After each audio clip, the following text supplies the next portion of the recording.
Salve amigos ligados no canal Abeco Consciência. Eu sou o professor Ricardo e hoje nós iremos entrevistar o doutor Carlos Eduardo Pérez Teixeira, da Universidade Federal do Ceará. Então, fique com a gente, se ligue no nosso canal, faça a sua inscrição, comente e compartilhe. Abeco Consciência.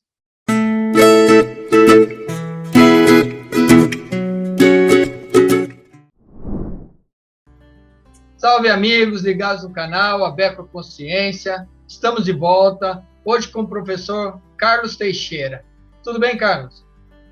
Tudo bem, Ricardo, tudo bem com todo mundo aí ouvindo a gente? Maravilha. Pessoal ligado aqui no canal Abeco Consciência, né? Então, para aqueles que já estão nos acompanhando, peço que, se ainda não for inscrito, se inscreva no canal, deixe um like, que eu tenho certeza que vocês vão gostar de mais essa entrevista, certo?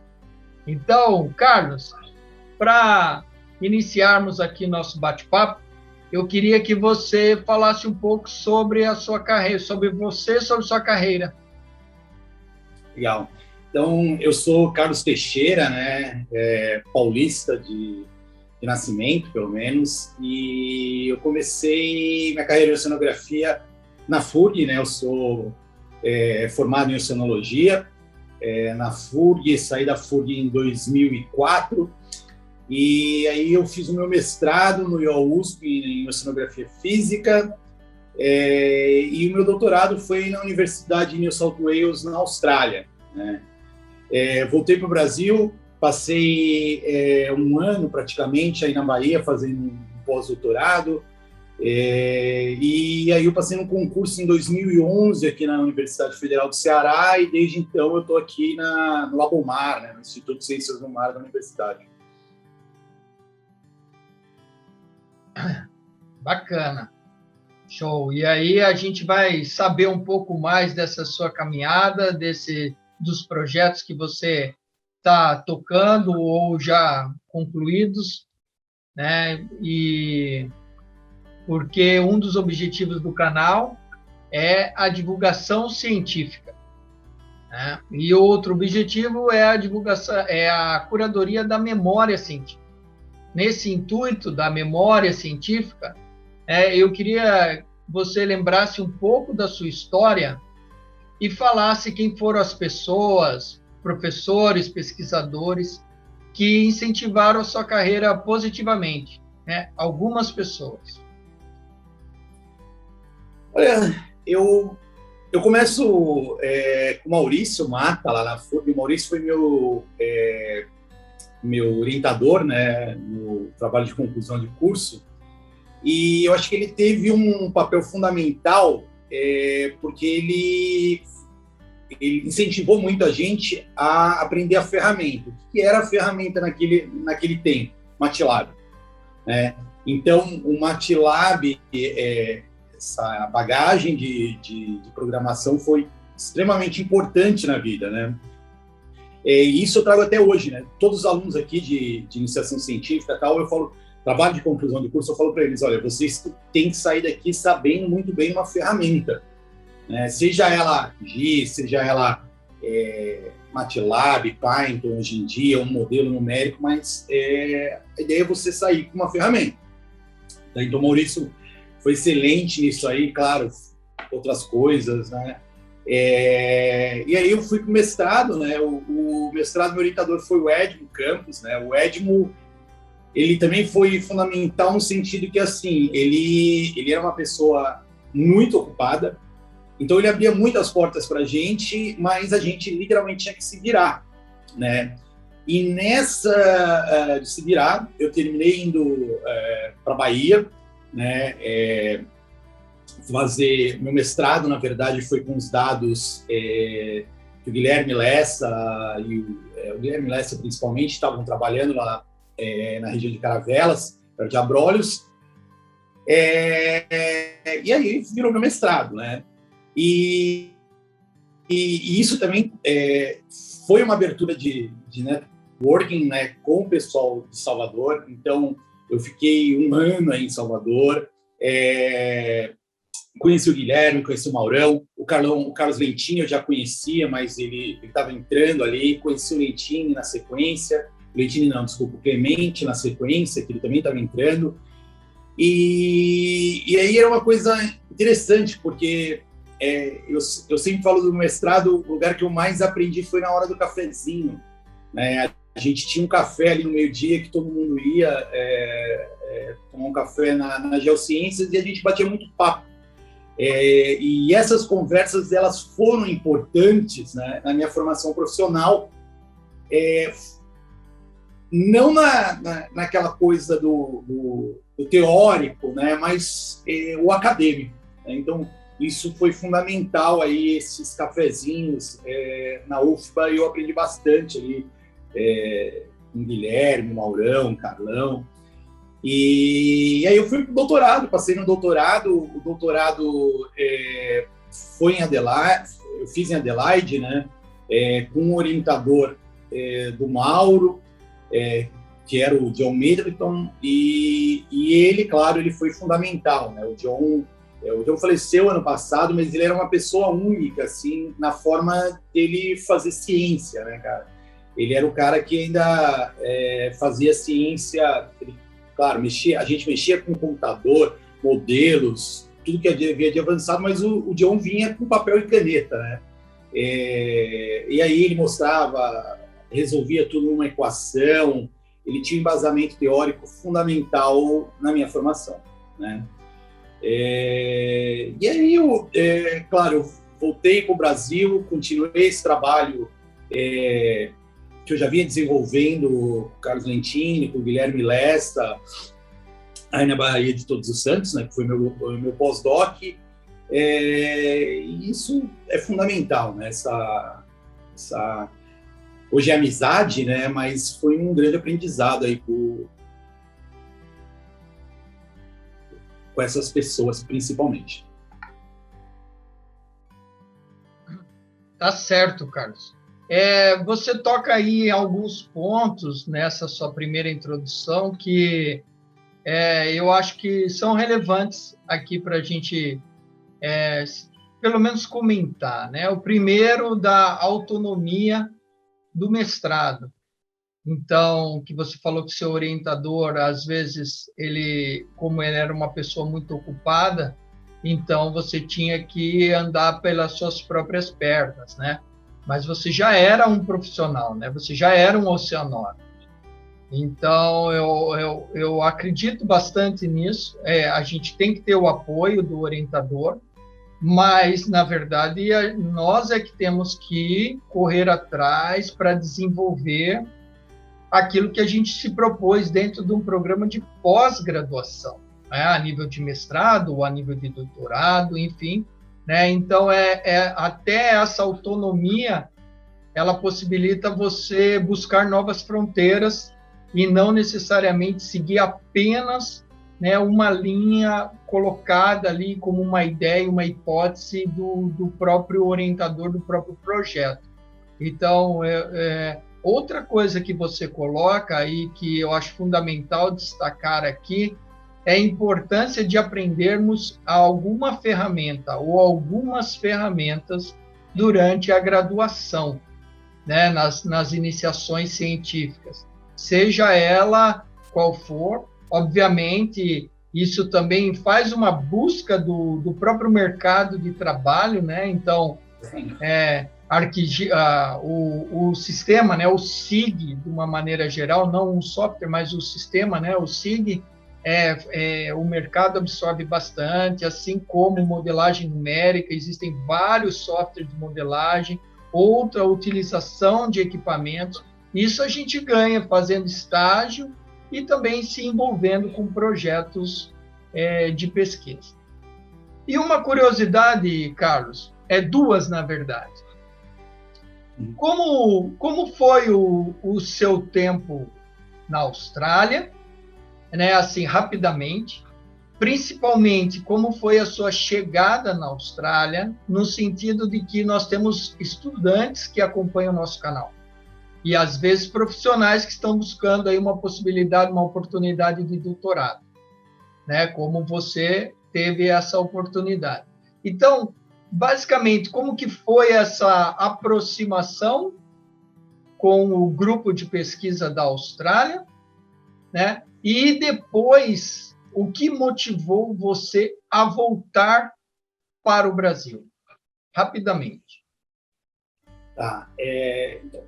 Eu cheguei nesse orientador, foi uma sugestão do Mauro, né, do Mauro Cirano, e foi, na verdade, assim, o meu doutorado ele foi pela Universidade de New South Wales, que era em Sydney. Só que quando eu estava chegando no doutorado, o John estava mudando para Adelaide, que era no sul da Austrália, e ele estava indo para um centro de pesquisa, na verdade, em águas e oceanos, né, South Australia, que foi muito interessante, né, porque esse centro era um centro de pesquisas aplicada. Então, basicamente, eles procuravam soluções para a indústria da pesca, a aquicultura, né? Então, meu doutorado, por exemplo, ele veio de um problema de um boom de alga que eles tinham em fazendas de criação de atum.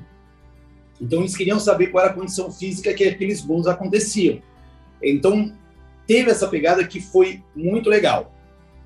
A chegada, eu falo até hoje, né?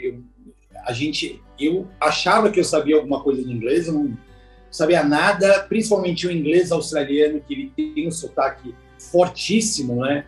Eu literalmente não entendia nada.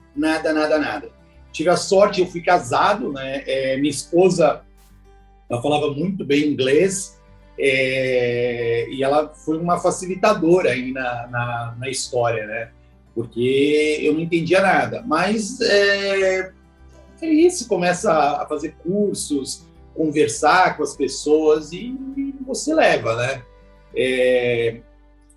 Na Austrália tem uma coisa diferente, não necessariamente você precisa fazer disciplinas, então eu não tive muita essa interação com disciplinas, né? E a oceanografia física, ela é na frente do computador, então a língua ela era uma coisa difícil, mas da parte técnica, de teoria, isso aí a gente tirei com o pé nas costas, e todo brasileiro que eu ouço que foi para a Austrália ou vai para o exterior, ele tira isso com o pé nas costas, né? A gente é muito hard working, né? A gente é trabalhador e bem visto lá fora.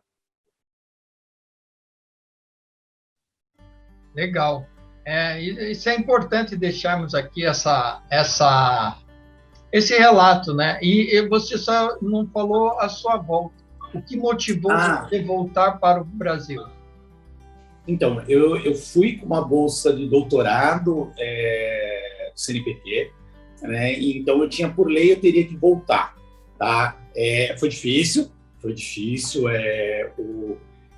Para você ter ideia, eu morava... Adelaide tá sempre entre terceira ou quarta cidade, melhor cidade no mundo em qualidade de vida, tá? Então, eu voltei para o Brasil, claro, a situação econômica, de contratação na ciência era muito diferente, né? Tinha muitas vagas, a coisa estava rolando, mas assim, pela questão profissional e pessoal, eu queria muito ficar, né? Mas eu tinha esse compromisso legal, financeiro com o CNPq.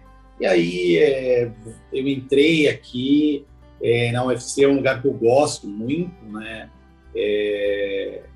A gente queira ou não, a gente faz alguma diferença, começa a ter seu papelzinho na sociedade aqui, e aí eu fiquei. Várias vezes eu me pego, né, pensando o que eu estou fazendo aqui. A gente vê os problemas diários, né, e políticos, econômicos, problemas da nossa sociedade. Eu me pego muitas vezes falando, olha, o que eu estou fazendo aqui, né? Mas eu acho que foi uma decisão legal e moral, né? Eu tinha que voltar. Isso é muito importante também para as ciências brasileiras, né? Então, possibilitar uma maior capacitação dos nossos dos nossos pesquisadores, sejam eles professores ou que mesmo da iniciativa privada, e depois atraí-los de volta para ir passando esse conhecimento, né? Com certeza você já mudou aí a perspectiva para melhor de muitas pessoas, muitos estudantes, muitos profissionais dentro do programa de pós-graduação, e que, a partir da medida que passou por você e pelos seus colegas da universidade, tiveram aí um ganho na sua própria vida, né? Então, hoje em dia, Carlos, quais são as suas principais áreas de atuação? Basicamente, eu trabalho com modelagem numérica. Claro, a gente faz um monte de outra coisa, muitas ferramentas, mas eu uso a modelagem numérica para estudar processos de plataforma, né, interação da plataforma com o oceano profundo e com o continente, no caso, estuários, né? Hoje em dia... Antes, então, o que é modelagem numérica? Né? Nosso canal tem o objetivo da divulgação científica. Em poucas palavras, como que você explicaria essa modelagem numérica? Modelagem numérica, basicamente, pelo menos a hidrodinâmica. Modelo numérico, a gente tem modelos estatísticos, mas a parte hidrodinâmica, a gente tem equações que foram programadas, né, numa linguagem de programação qualquer, num software. Então, você tem um software que a gente chama de modelo numérico, e ele resolve essas equações com informações locais, de meteorologia, marés, batimetria, para a gente simular a circulação hidrodinâmica de uma região. Então, um modelo numérico, ele é um programa de computador para reproduzir e também prever a circulação dos oceanos, estuários e outras coisas. Certo. E as áreas de atuação, né? Você começou com os oceanos, como é que... Então, hoje em dia, isso é uma coisa que sempre me atraiu, né? Minha formação foi em oceanografia, né? E eu sempre busquei a oceanografia, ela de forma sistêmica, né? Tentar usar o que a gente entende da física para explicar outras áreas, para entender, né? Também usar as outras áreas para entender a física. Então, eu interajo muito com o pessoal da biologia e da química, principalmente, né? Para entender transporte de materiais e substâncias, né? E organismos. Então, eu tenho trabalhando muito com modelos de dispersão, de larvas, materiais, dispersão de óleo, substâncias, tanto na região costeira como oceânico, e principalmente esse processo, uma das coisas que eu tento entender é o processo de troca entre o oceano profundo e a plataforma, né? Na oceanografia a gente tem muitas caixinhas, né? A gente tem o cara que trabalha com o oceano profundo, e o cara que trabalha com a plataforma, e o cara que trabalha com o estuário. E esses processos, porque assim, é uma logística diferente, né? São logísticas totalmente diferentes. O cara que tem um barquinho para fazer estuário, ele precisa de um barco maior para a plataforma e um barcão para ir para o oceano profundo, né? Então, são pessoas diferentes, e esses processos de interação eles não são muito bem entendidos, né? Então, é isso que eu tento estudar, né?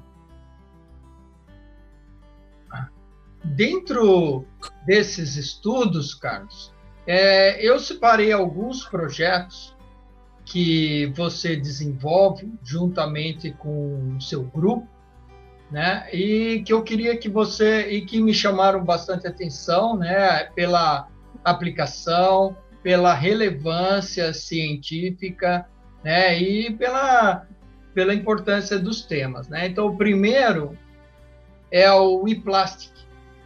Então, achei interessante essa dispersão e impactos do micro e do nanoplástico nas regiões dos oceanos tropicais e temperados, né? E aí essa interação com a interface.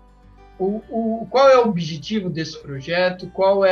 São as as grandes relevâncias? Então, esse iPlastic, ele é um consórcio internacional, ele foi financiado internacionalmente pelo JPI, e aí localmente no Brasil foi a nossa fundação aqui, a FUNCAP, a agência estadual, e aí em Portugal pela Agência Nacional de Portugal, e na Espanha pela agência espanhola. Que a gente existem vários temas, vários grupos de trabalho, né? Tem o pessoal que estuda nanoplásticos, tem o pessoal que estuda a acumulação de microplástico em organismos, a própria quantificação, né, de microplásticos no ambiente, e a parte de modelagem. Na parte de modelagem, eu estou até, a partir do dia 3, eu estou indo para Barcelona, né, para ficar um ano fazendo pós-doc nesse tema, que a gente quer entender exatamente o transporte do microplástico da plataforma para o oceano profundo e do oceano profundo para a plataforma. Então, um dos objetivos do projeto, pelo menos essa parte física, é entender esse processo de troca. Então, é um consórcio internacional muito bacana. Ele está focado em 3 estuários: um estuário brasileiro, aqui do Ceará, um estuário português e um estuário espanhol. Eles vão ser comparados, né? São totalmente diferentes. A gente vai fazer o mesmo protocolo, vai diversas comparações, né? E aí tem essa modelagem dos processos de troca. Bacana. Realmente, essa questão do microplástico e do nanoplástico, ela é relevante, está em alta, né? E é importante definirmos, entendermos melhor. E bacana, né? Essa oceanografia, a modelagem numérica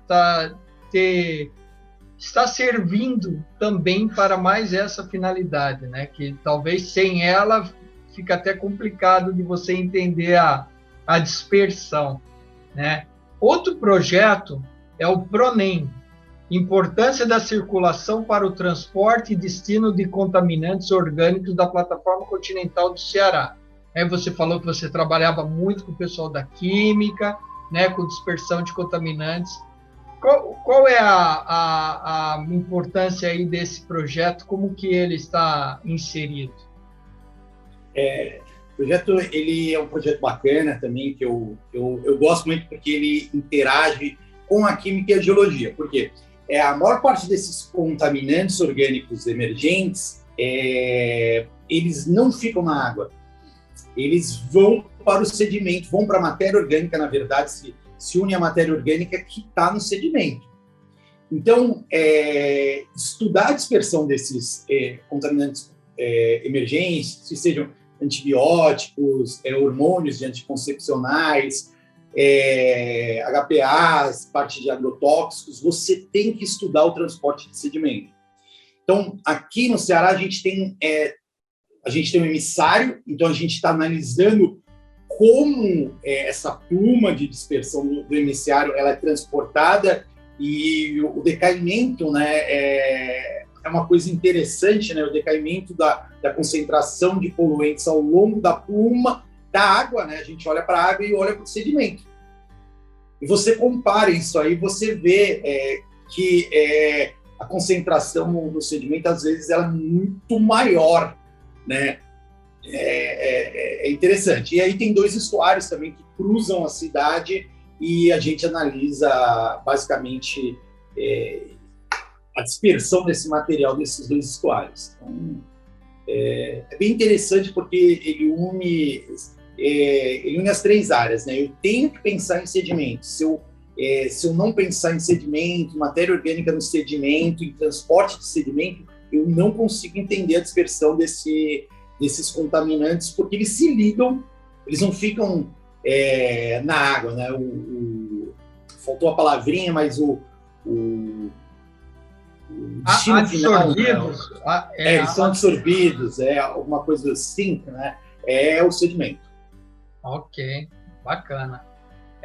E o outro projeto, né? Eu gosto de falar de projetos, porque assim a gente vai entendendo um pouco das das áreas de atuação dentro das ciências do mar, dentro das geociências, das ciências da Terra, das ciências atmosféricas, né? Então, conversando sobre os projetos, aquilo que você disse lá no começo do cafezinho, né? Então, conversando sobre esses projetos, as pessoas podem pensar em coisas ou agregar informações que elas ainda não tinham vislumbrado, né? Então, falando como você está falando, de uma maneira fácil, simples e bem muito direto, muito fácil de entender, né? Apesar de que quando você vai fazer, existe toda aí a preparação técnica e as dificuldades intrínsecas de cada área, né? Mas do jeito que você está colocando diretamente assim, dá uma boa visão para não especialistas, vamos colocar dessa forma. Tem outro projeto que, bem aquela área de modelagem numérica, que é o MobPlace, modelagem numérica e observação oceanográfica da plataforma continental do Ceará, né, um subsídio à indústria de exploração e transporte de petróleo. Então, entra um pouco nisso que você já falou, né, dos contaminantes, etc. e tal, mas eu acredito que esse projeto seja um pouco mais direcionado, né? E ser um projeto, um edital específico, né? Porque houve aquele início de pesquisas de exploração de petróleo na margem equatorial brasileira, então um modelo numérico para a plataforma continental do Ceará, e a gente coletou dados em 2 pontos, né? Carlos, desculpa. Começa de novo, porque deu uma instabilidade na conexão, então eu perdi um pouco do início da tua fala. Ok, sem problema. Então, esse projeto ele foi para um edital específico, que era um subsídio à indústria de petróleo, pensando naquele começo de exploração de petróleo na margem equatorial brasileira. Então, a gente implementou um modelo numérico para a plataforma continental do Ceará e a gente coletou dados em alguns pontos da plataforma. Então, e a ideia era realmente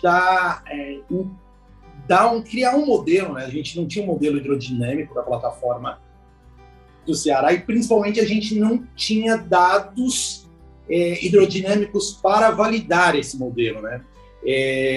Quando eu falei em modelagem, eu falo, a modelagem a gente tenta reproduzir, né? Mas não existe modelagem sem a validação. A validação, para eu validar o modelo, para mostrar que antes de eu usar qualquer modelo numérico, o resultado de modelo numérico, eu tenho que validar, mostrar que ele está certo. E para isso eu preciso de dados. E um problema do Brasil, a gente tem poucos dados coletados, principalmente aqui na margem equatorial, né, nessa fronteira entre o limite norte e o Rio Grande do Norte, né? Então,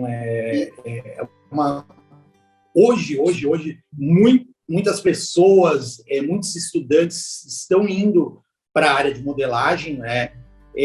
Mas a gente precisa muito da parte observacional. A parte observacional está sendo deixada de lado, tanto na formação de recursos humanos, e a ideia foi tentar trazer um pouquinho disso com o trabalho e não só modelagem, né? E você fala aí da carência de dados, né, para validar os modelos numéricos, né? Então, esses dados, como que seriam obtidos? E, principalmente, seriam a partir dos cruzeiros oceanográficos? Qual seria aí se você puder, dando aí uma sugestão para gestores, enfim, que depois nós vamos entrar nessa questão dos gestores, mas como que você direcionaria, principalmente aí para a margem equatorial? Então, basicamente, a gente tem cruzeiros oceanográficos, né, engraçado assim, a gente tem mais dados para fora da plataforma do que na plataforma aqui, né? Porque a região oceânica aqui, ela tinha vários cruzeiros da Marinha Brasileira, e cruzeiros que eles iam dar manutenção aos fundeiros, né, do programa Pirata, então tinha bastante coisa. Mas assim, a circulação fora, né, da plataforma era totalmente diferente da circulação sobre a plataforma. Então a gente tinha uma carência de dados sobre a plataforma e ainda tem. O que a gente faz? Além de você ir lá com CTD, coletar dados de temperatura e salinidade, você faz fundeiros, né? Você coloca um equipamento ou na superfície ou no fundo do oceano para coletar dados de correntes, tá? Direção e intensidade, principalmente. Então, começo dessa semana, a gente teve uma equipe mergulhar. A gente tem que a gente chama de uma poita, né, uma laje de concreto no fundo do oceano, e aí os mergulhadores vão lá e instalam o equipamento. O equipamento fica lá 45 dias, eles tiram o equipamento, a gente retira o dado, muda a bateria, limpa o equipamento, coloca ele de volta. E aí a gente vai tentando coletar esses dados. A problemática é que, assim, esses projetos eles dependem de recursos de agências, e isso não tem uma continuidade. Então, por exemplo, eu tenho esse fundeiro que eu fiz na quarta-feira, eu só tenho dinheiro para pagar ele por mais 90 dias. E o ideal é que eu ficasse por anos coletando, né? O equipamento está aqui, mas eu não tenho isso aí. Então, o que a gente precisa? A gente precisa aí de uma instituição que faça esses fundeiros de longo período.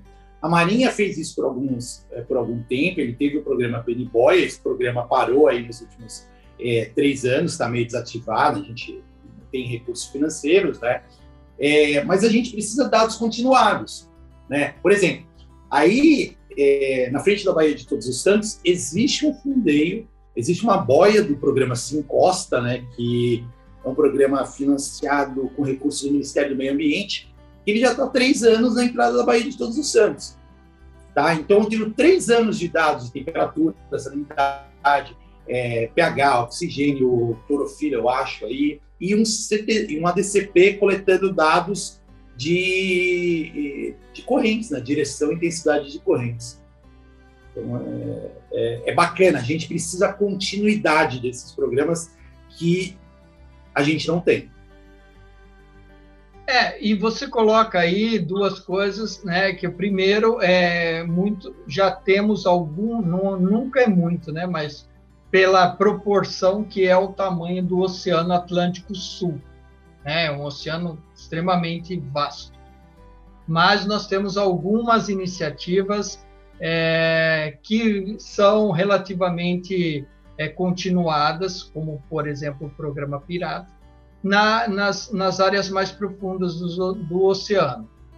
E você colocou aí que vocês têm uma poita na plataforma, que eventualmente o equipamento é colocado lá por mergulhadores. Então, eu suponho que ela esteja aí no máximo até uns 40, 45 metros, que não pega toda a plataforma, né? A plataforma vai a profundidades maiores, aí até 200 metros, mais ou menos. E essa lacuna? Né? Então, para colocar esse tipo de equipamento, você precisa de plataformas flutuantes, navios.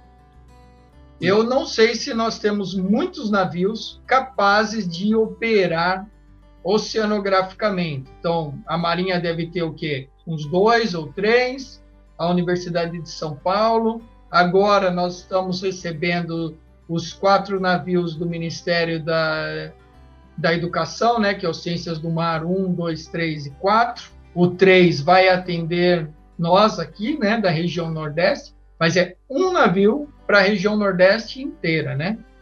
Então, e com o objetivo principal de formação de recursos humanos. Né? Então, como que você veria aí cobrir essa lacuna da plataforma, visto que inúmeros recursos minerais estão nessa área chamada plataforma continental, incluindo o petróleo, né, uma biodiversidade de organismos, algas, enfim, o que pode vir a ser de grande importância para o desenvolvimento farmacêutico e de outras aplicações para o ser humano, para a sociedade, né? E essa lacuna ainda continua, né? Sim, nesse caso nosso aqui, ela está a 18 metros de profundidade, esse fundeio, então é um fundeio relativamente raso, mas a nossa plataforma aqui, a quebra de plataforma é rasa, né? Então, eu estou no meio da plataforma, né? Mas, de novo, né? Existe essa falta, tá? A gente tem um navio aqui, a gente tem o Argo Equatorial, que ele é um navio da Universidade Federal do Ceará, mas é muito difícil você ter uma universidade e manter um navio desse. É muita manutenção, é um gasto para saída e é muito difícil você manter essas plataformas se você com recursos de agência de pesquisa. É difícil você gastar o dinheiro, é difícil, é caro, né? Você o edital muitas vezes não contempla o montante necessário, né? Não, e não é só um montante. Por exemplo, a gente foi fazer uma inspeção no nosso navio e a gente precisava uma bandeira do Brasil para o navio sair. Aí eu fui lá, comprei uma bandeira do Brasil com recurso de projeto. E aí eu tive que explicar por que eu comprei uma bandeira do Brasil, porque ela não estava prevista. Tá? Então, esse tipo de coisa, a gente não... Quando é um bem serviço público, né, ele é difícil da gente gastar dinheiro. Claro, todo mundo sabe, eu vou comprar dependendo que eu vou comprar uma peça acima de 10 mil, eu tenho que fazer um edital, demora meses. Tá? É complicado, né? Então, a gente ter essa ideia dos 4 navios, apesar deles serem educação, ela é uma boa, tá? E a Marinha dando suporte para a gente também é uma boa. Existe a ideia desse Instituto Nacional de Oceanografia, que está com o edital hoje aberto, que seria uma instituição que daria esse apoio, tá? Mas isso tem que ter. Isso não é um papel, para mim, isso não é um papel da universidade estar mantendo esses equipamentos no dia a dia ali, fundeios para coleta de dados de corrente, ondas. Você acha que seria talvez ideal uma agência de serviços oceanográficos, agência oceanográfica, algo desse tipo?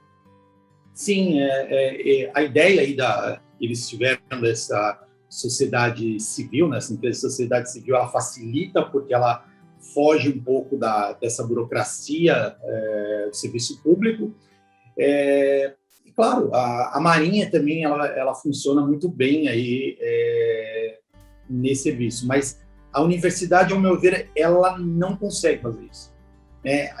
A nossa administração aqui, ela sofre muito com esse navio, para fazer esse navio funcionar, dar manutenção. E a gente tem um navio, tá? Que ele funciona para toda a plataforma do Ceará.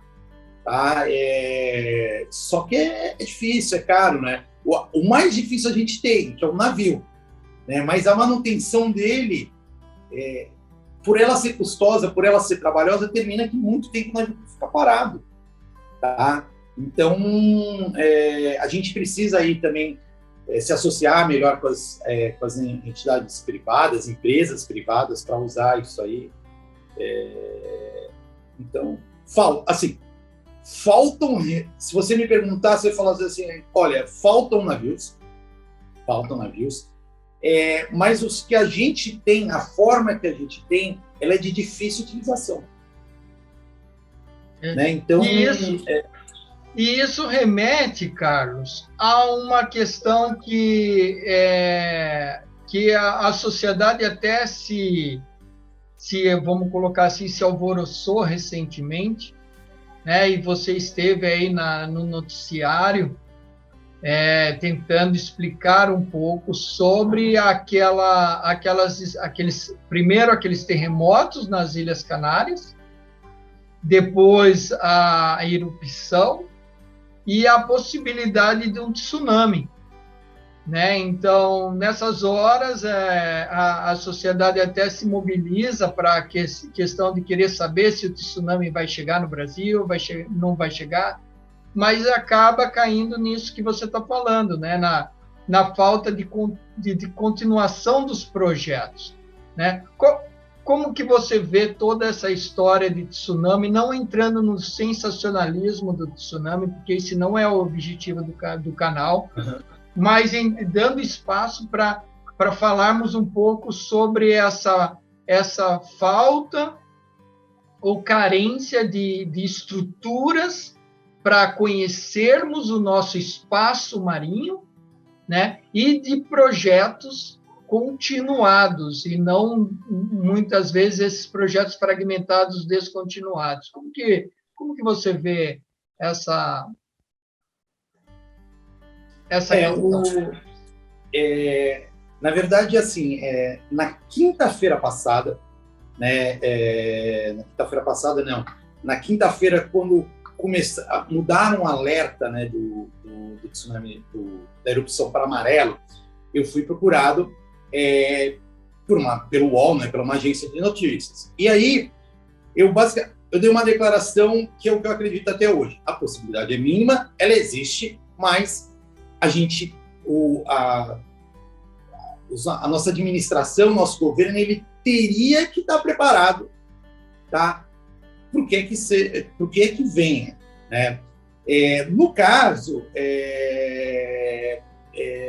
eu não estou falando estar preparado para uma onda de 5 metros, tá? Eu estou falando estar preparado para avisar, estar preparado para dar uma resposta e para saber o que uma onda de 30 centímetros ela faria.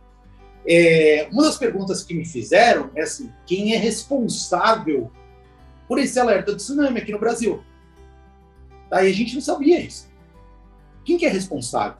Existe, eu recebo no meu celular, né? Existe um site da USGS nos Estados Unidos que ele te manda um alerta de tsunami. Então, toda vez que tem um alerta na bacia do Atlântico Sul, eu recebo um e-mail, tá? Mas não é o meu papel. Eu não sou especialista em tsunami e principalmente, eu não sou responsável por alertas para a sociedade civil e nem por passar essa informação, tá? Mesmo porque a forma que a gente não é preparado para isso. Então, a forma que a gente fala, às vezes, ela gera o sensacionalismo, tá? Porque a gente não é preparado. O que eu alertei também é assim, eu falei assim, olha, uma coisa muito importante me perguntaram, se eu tivesse uma onda de 1 metro, até onde essa água entraria? Eu falei assim, a gente tem estudos de topografia, de altimetria costeira, mas eles são uma baixíssima resolução. Então, a gente precisa saber, não só para tsunami, mas por causa de elevação no nível do mar, saber esses planos de inundação para a nossa costa.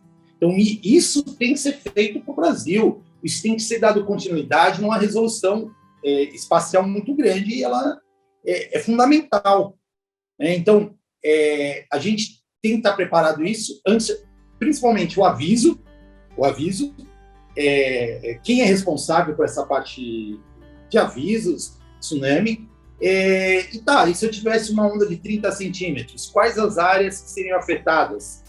O que eu teria que evacuar, se é que eu preciso evacuar? Se eu tivesse 1 metro, se eu tivesse meio metro numa maré cheia de Cisija, tá? Então, esse tipo de estudo, ele precisa ser feito. Então, eu fiz esse alerta, claro, houve um sensacionalismo gigante, aí, desnecessário, um alarmismo, mas eu acho que a gente precisa evoluir nesse tema. Por quê? Porque o tsunami, ele é uma possibilidade remota, mas ele é uma possibilidade. Em 1755, a gente teve um tsunami chegando do porto, devido a um tremor que teve no porto na costa brasileira. A gente, claro, a gente não tem registro dessa época, mas apesar de remota, essa possibilidade existe.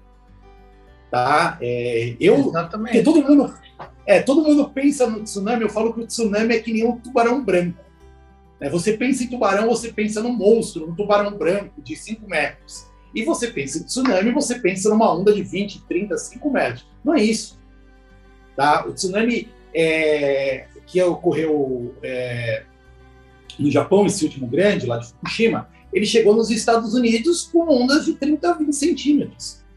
Tá? Mas ele gerou uma série de prejuízos em portos, em navios que estavam fundeados. Tá? Então, a gente tem que estar preparado para isso. Não tem que esperar acontecer. Né? E esse é o papel de pesquisa da academia, das universidades. Nosso papel não é o alerta, nosso papel é a pesquisa. E nesse ensejo, né? Como que você vê todo esse conhecimento gerado por você e pelo seu grupo em termos de utilização prática pelos gestores e tomadores de decisão? Qual seria a realidade aí no estado do Ceará e principalmente no município? Você acha que existe essa interação, essa participação na elaboração de projetos e mais do que, por exemplo, na mitigação? Sim, aqui eu acho que o governo do estado ele acertou muito, ele criou um programa que se chama Cientista-Chefe. O que é o cientista-chefe? Ele pega cientistas e traz esses cientistas para resolver problemas do poder público estadual. Então, a gente aqui tem um cientista do meio ambiente. Então, ele na parte marinha, interage em muitas coisas, mas, por exemplo, ele é uma das pessoas que tá trabalhando no planejamento costeiro. Então, eu fui procurado por essas pessoas para a gente disponibilizar dados, para a gente conseguir trazer essa informação das simulações para dentro do governo. Tá? Então, eu tenho um derramamento de óleo aqui no porto. Tá? O que eu preciso, né? Para mitigar isso daí, o que eu preciso? Então, essa interação aqui, ela está sendo bem... O governo acertou, tá? Nessa aproximação através desse programa que se chama Cientista-Chefe. Tá? A gente tem uma aproximação de empresas, tá? Por exemplo, eu trabalho em um projeto dentro da Baía de Todos os Santos com a Petrobras, gerenciado pela UFBA, é um projeto que está estudando a problemática de uma espécie invasora do coral-sol dentro da Baía de Todos os Santos, tá? E aí a gente está estudando a dispersão. Então, também houve essa aproximação, né? No caso, houve essa aproximação com a UFBA, né? E eu fui procurado porque meu pós-doc era em modelagem na Bahia. Mas existia essa problemática, tá? De dispersão. A Petrobras teve ela teve que pagar uma mitigação, né, através de um projeto, estudar a dispersão disso aí. Teve responsabilidade, né? Isso. Então, o problema ainda continua, né? O Coral-Sol ainda continua. Tem até uma entrevista aqui no canal com o professor Rui Kikuchi, que é o coordenador do projeto, e ele fala sobre isso, né? Então,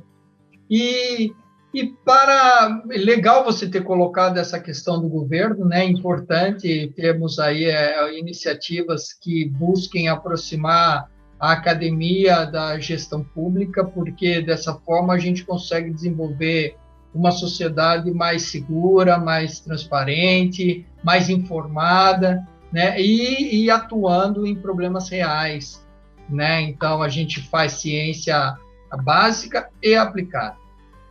E para a sociedade, Carlos, como que você vê o teu trabalho, né? Você já deu alguns exemplos aí que servem para a sociedade, além da formação de recursos humanos, que também é uma atividade que você desenvolve, mas como que você vê o trabalho seu e do seu grupo em relação à importância para a sociedade?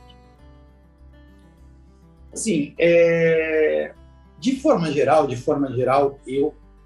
eu particularmente eu gosto muito de trabalhar com outras áreas em problemas. Então, de novo, dispersão de espécies, no caso do coral sol, aqui em outras regiões do Brasil, de contaminantes. Isso tem do próprio microplástico, que, na minha opinião, o maior problema ambiental que a gente tem hoje nos oceanos é o plástico, tá? Isso, para mim, eu fico espantado com isso aí. Então, isso tem um impacto direto na sociedade, tá? Mas o que a gente falha, Ricardo, na transmissão dessa informação para a sociedade, tá? Então, eu dei exemplo aí do governo, dei exemplo com a própria iniciativa privada com a Petrobras, mas a gente falha, a gente não consegue ainda. A gente ainda não consegue permear mais. Isso. E tentar levar essa informação, né? Ela muitas vezes ela fica no nosso artigo. O cientista ele é analisado, né, para ganhar sua bolsa de produtividade pela formação de recursos humanos e paper. Ninguém te analisa por participar em plano de manejo, em plano de criação de parques e estaduais, tá?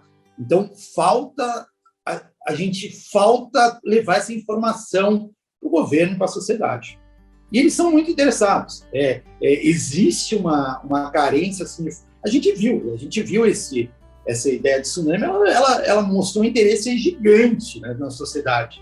Então, assim, uma coisa que a gente não tá conseguindo chegar na sociedade, né? Então, eu analiso que a gente faz muita coisa importante, mas a gente está falhando em chegar na sociedade. Aí você destacou um ponto, Carlos, que talvez até mesmo a CAPES, que ela é a responsável pela avaliação dos programas de pós-graduação nacionalmente, né? Talvez ela também deva levar mais em consideração nas avaliações e assim exigir dos programas, né, uma mudança de paradigma, que na hora da avaliação dos professores para permanecer dentro dos programas de pós-graduação, essa permeabilidade com a sociedade, né? Então, quer dizer, aquela pesquisa básica aplicada, muitas vezes aplicada a uma empresa, a uma indústria e tal, ela chega na sociedade, né? Quanto que ela chega na sociedade? E como você mesmo falou, né, nas entrevistas sobre essa questão do tsunami, quando a TV ou o jornal chamam a gente para dar essas entrevistas, também o espaço é muito pequeno e eles priorizam algumas questões bem definidas pelo jornalista e dá pouca margem para que a gente mande também uma mensagem para a sociedade sobre esses trabalhos, né? E quer complementar alguma coisa, Carlos? Até agora ou... Não, eu concordo, né? Assim, qual o problema? É que a gente, quando o jornalismo chega na gente, a maior parte das vezes é no calor da questão. E aí o que vai vender vai ser o sensacionalismo. Entendeu? A notícia pronta, né? A notícia pronta. A notícia pronta, né? Então, talvez se a gente se tivesse feito notícias, tsunami, né? Possibilidade de tsunami no Brasil há, sei lá, 1 ano atrás, 6 meses atrás, poucas pessoas iam ler, mas você teria alguma informação, né? Não esse desespero, essa total ignorância que surgiu, né? Mas eu concordo com você. Eu acho que o espaço ele é curto e ele é muito no calor da questão, né? E aí a gente A gente, às vezes, é mal interpretado, às vezes a gente fala coisa errada. Então, eu acho que a coisa tinha que ser feita com mais calma, né, na questão de passar isso aí. E com maior frequência, talvez, né? É legal que, por exemplo, aqui no canal da Beco Consciência, a gente está tentando fazer alguns vídeos curtos de divulgação científica. Então, nós temos um vídeo aqui de até 5 minutos, é bem curtinho mesmo, né? E com uma linguagem bem acessível.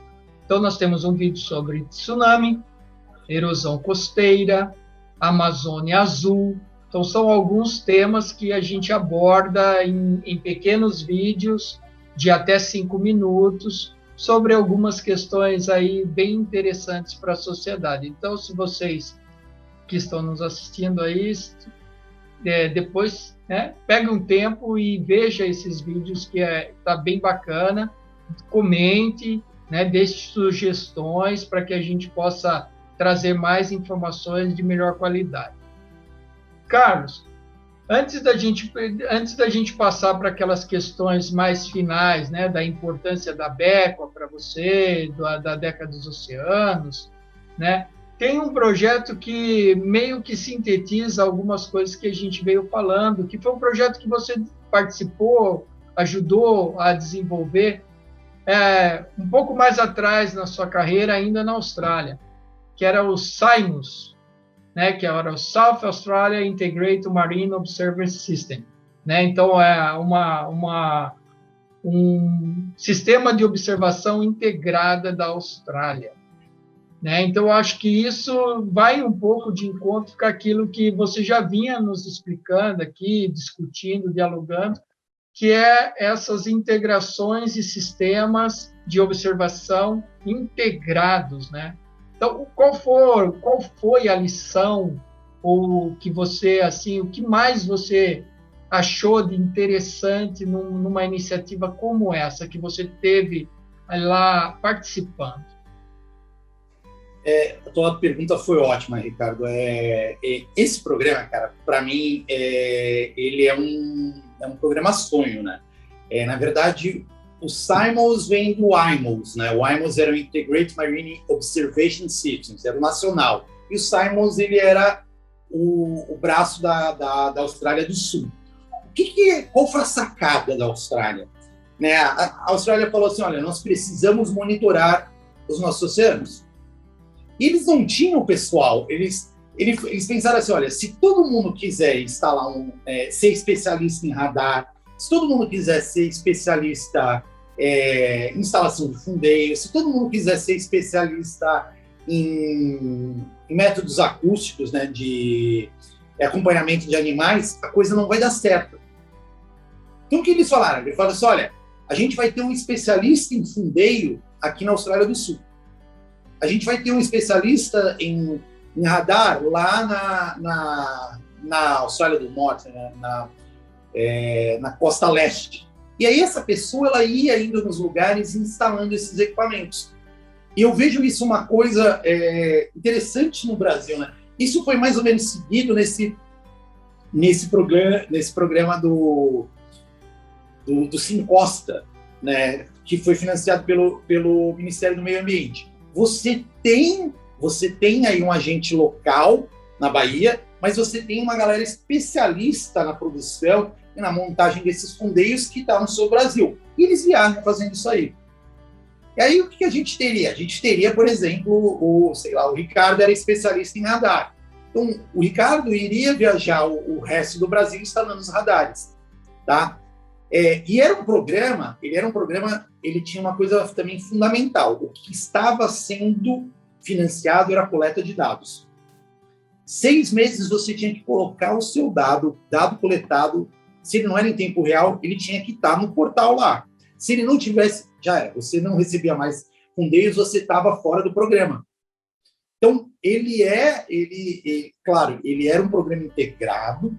Tá? Eles pensaram, olha, a gente tem pouca gente, a gente tem que ser esperto. Vamos lá, cada um vai... Em vez de todo mundo fazer a mesma coisa, cada um vão fazer a mesma coisa e vão colocar os dados no site. Foi isso. e essa disponibilização, essa abertura dos dados. Então, foi uma experiência excelente, continua até hoje, tá? Eu saí da Austrália em 2010, então eles já estão há 14 anos direto com os mesmos fundeios, nos mesmos locais, tá? Pouquíssimos dias ficaram sem coleta de dados de corrente, temperatura, salinidade, pH. Eles têm pH para acompanhar pH, ondas, tá? Para parte de gestão costeira, ventos. E só um adeno aí, né? A gente tem que lembrar que os oceanos, eles controlam todo o clima do planeta, né? Existem, obviamente, pequenos microclimas na superfície da Terra, na parte imersa, fora d'água, né? Mas a grande circulação atmosférica e regimes de seca, de chuva, são controlados prioritariamente pelos oceanos. Então, conhecer, monitorar, entender, né, que é o que você está falando, é o grande ponto de você ter séries contínuas e de longa duração, longos termos, é importante para entender, compreender melhor certos momentos que vão afetar o país diretamente, né? Então, estamos aqui numa crise hídrica, então, com uma seca excessiva e baixa reserva de água nos reservatórios, dá consequência o problema da energia elétrica, que é a força motriz da sociedade, né? Sem a energia elétrica viraríamos um caos, né? Então, como prever? Uma das formas é isso aí que você está explicando desse projeto da Austrália, né? São séries temporais mais longas, contínuas, sem perda de dados, e públicas, né? Para que vários cientistas possam ter acesso a esses dados e poder baixar e fazer as suas análises, para prever certas coisas e auxiliar aí diretamente na agricultura, na pecuária, né, na segurança alimentar, na segurança hídrica, porque dependemos da água doce para sobreviver, então segurança hídrica é fundamental para eventos extremos, eventos de excesso de erosão na beira da praia, mas não só para a zona costeira, porque quando a gente fala muito de oceanografia, o pessoal que está lá no interior do Brasil, no Mato Grosso, Tocantins, no Acre, um abraço para esse pessoal, mas os oceanos afetam diretamente essa região do interior do nosso país. E assim como a Austrália, o Brasil é um país de dimensões continentais. Né? Não é isso, Carlos? Com certeza. A gente tem que entender melhor, né, o clima, claro, o clima está mudando, tal, mas a meteorologia do nosso país, né, ela é dominada basicamente por El Niño, Laninha, tá, o dipolo, frentes frias, tá, e o papel da Amazônia, tá.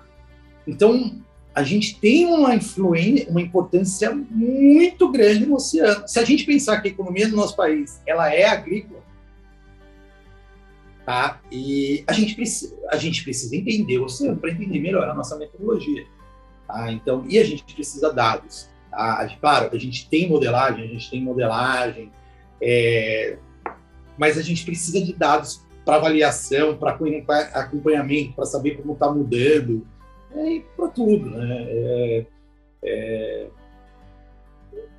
Eu acho que o grande, se eu olhasse hoje para a oceanografia brasileira, eu acho que a grande deficiência dela não é a falta de recursos humanos, mas é a falta da gente ter esses dados continuados e livres. Eu acho que o tal dos modelos de observação, sistemas de observações integrados, né? Então, fica aí uma dica para o agro, né, também olhar nas possibilidades de interação com as ciências oceânicas, né, as ciências marinhas, né, e essa interação a gente pode ir muito mais longe, né, se trabalharmos em conjunto. Então, Carlos, nossa entrevista está chegando ao final. Excelente. Obrigado pela tua participação aqui. Lembrando que as informações sobre o professor Carlos Teixeira estão na descrição do vídeo, inclusive o link para o currículo Lattes. Facilmente vocês conseguem localizar o professor Carlos Teixeira, caso queiram entrar em contato, esclarecer alguma coisa, enfim, né? Quero lembrar também que em 2022 nós iremos realizar o 18º Congresso da ABECO, da Associação Brasileira de Estudos do Quaternário, que será em Porto Seguro presencialmente. Então, convido a todos já a estarem conosco em Porto Seguro, ano que vem, 2022, para o 18º Congresso da ABECO. As informações serão circuladas tanto aqui no canal ABECO Consciência, como na nossa página no Instagram, no Facebook, na página da associação, da ABECO. Né? A ABECO tem uma revista científica que aceita receber artigos para avaliação, tanto em português, como em inglês, como em espanhol. Então, é uma grande via de facilitação de trocas de informações de alta qualidade, certo? Então, também estão todos convidados a submeter seus artigos para apreciação. Quero deixar um abraço também para o nosso público, que vem nos acompanhando no canal, incentivando, participando no chat com a gente. Então, muito obrigado a vocês por acreditar, por acompanhar, por estimular que esse canal consiga fazer uma divulgação científica e atingir mais pessoas, né, externas à nossa comunidade do Quaternário. Carlos, qual a importância da... Antes de falar nisso, desculpa, você atua no programa de pós-graduação, né? Além de professor, né, no Instituto do Mar, aí, que você já colocou, da Universidade Federal do Ceará, você atua no programa de pós-graduação. Qual é esse programa? Quais são as principais linhas do programa? Né? E se atende mestrado e doutorado? Rapidamente. Sim, eu faço parte do programa de pós-graduação em Ciências Marinhas Tropicais da UFC. É um programa de pós-graduação amplo de todas as áreas, então a gente cobre química, física, geologia, biologia, parte social, socioeconômica, gerenciamento. É um programa bem amplo, ele está dentro do Comitê de Ciências Ambientais da CAPES, né? E ele tem mestrado e doutorado, eu não lembro, mas há bastante tempo, tá? Um programa bem diverso. Joia. Então, qual a importância da ABECO para você e da década dos oceanos? Olha, a ABECO, eu não tive a possibilidade de ir em nenhum dos encontros, tá? Mas desde que eu estava lá na graduação, né, eu tenho eu tinha trabalhos que estavam sendo publicados por professores, apresentados por professores no encontro. Eu acho que é um ambiente muito... uma iniciativa muito feliz de tentar unir todas as áreas. Né? Você pensa em quaternário, mas todas as áreas, né? Você tenta trazer todo mundo junto, né, num evento desse aí, tanto que eram colegas da oceanografia, era o pessoal da biologia, tá, que estava trabalhando com a Abrolhos, que foi lá apresentar trabalho. Então, eu acho que a ABECO é muito feliz em tentar reunir e trazer esse pessoal junto para a gente entender melhor aí os problemas e os desafios, né, da nossa sociedade. E em relação à década... realmente o Integrated System, né? Isso. Isso, é. E a década dos oceanos? Desculpa. Sem problemas. Eu várias vezes falei integrado aqui, né? Eu acho que a ciência mundial, né? Ela teve um momento que ela falou assim, ó, vamos tentar entender o todo pelas partes. E isso falhou. A gente só vai entender o todo se a gente se unir. E é nisso que a Becla faz o papel dela muito bem feito. Tá? Então, essa integração é fundamental. Quanto à década eu achei uma iniciativa mundial, global, extremamente importante, trazer o tema, tá? Os oceanos, tentar unir, né, o governo, a academia, a sociedade em cima do tema, da problemática. Eles têm ali os seus 6 eixos principais, mas que se intercambiam muito, e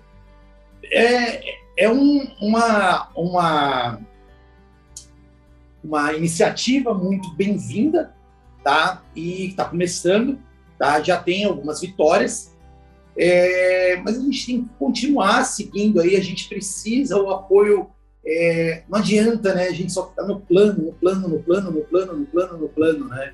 A gente precisa do poder econômico, a gente precisa do poder governamental para a gente ter financiamento, para a gente tentar trazer essa idealização da década para o real.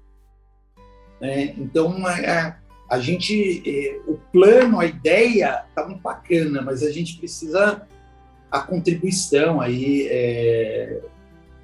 social, econômica, para a gente fazer isso aí para a realidade. Então, o alerta está sendo dado. A gente tem que fazer com que esse alerta da importância se torne uma realidade. Maravilha, Carlos. E para finalizarmos, deixe uma mensagem final para o público.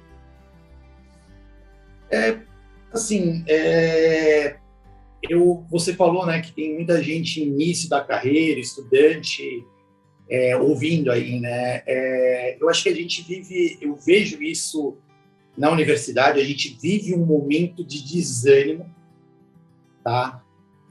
Com os nossos alunos, na ciência, que não tem recursos, né?